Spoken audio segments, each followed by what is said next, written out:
معلم. ايوه افتح. ايوه يا باشا. يا معلم. ايوه انا المحطه بتاع الميه.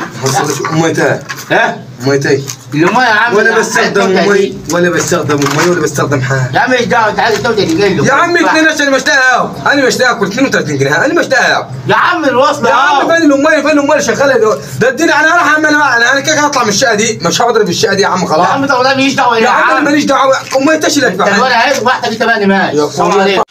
ده مش مرتب والسرير ده اللي اشتراهم مني. مفيش زبون يا رب الاقي في الارض ايه؟ كل حاجه كده يا عم عايزين ايجار المرتبه والسرير. ده لسه بتاع الاميه دلوقتي ولا معي مرتب تعال شوف ننام عليها.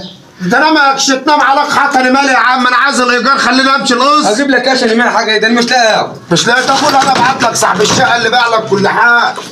ما اشوف اخرتها مع الراجل ده ولا عايز يدفع فلوس الميه ولا عايز يدفع فلوس القص اللي هو جايب. الواد ليه حق المرتبه والسرير ما دفعوهم.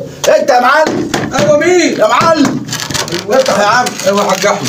عامل يا معلم. الله يخليك ازيك يا معلم مزعل الناس لا والله يا حاج احمد انا ولا معي ادفع حاجه للكهرباء ولا للامي ولا للسير بتاعي. طب انا ماليش دعوه يا معلم. طب وانا اعملش اتفضل يا حاج احمد اهو. الشنطه بتاعتك فين يا معلم؟ الشنطه بتاعتي لا. طب يلا يا عم توكل على الله مالكش اكل عشان طب بالله عليك نسيبني يوم تاني. لا ولا يوم ولا ايه. خد يا معلم الشنطه بتاعتك. طب والله العظيم انا في الباب بتاعنا اللي جاي. خد الباب بتاعك وانت جايبني انا بطلع. خد الباب وامشي.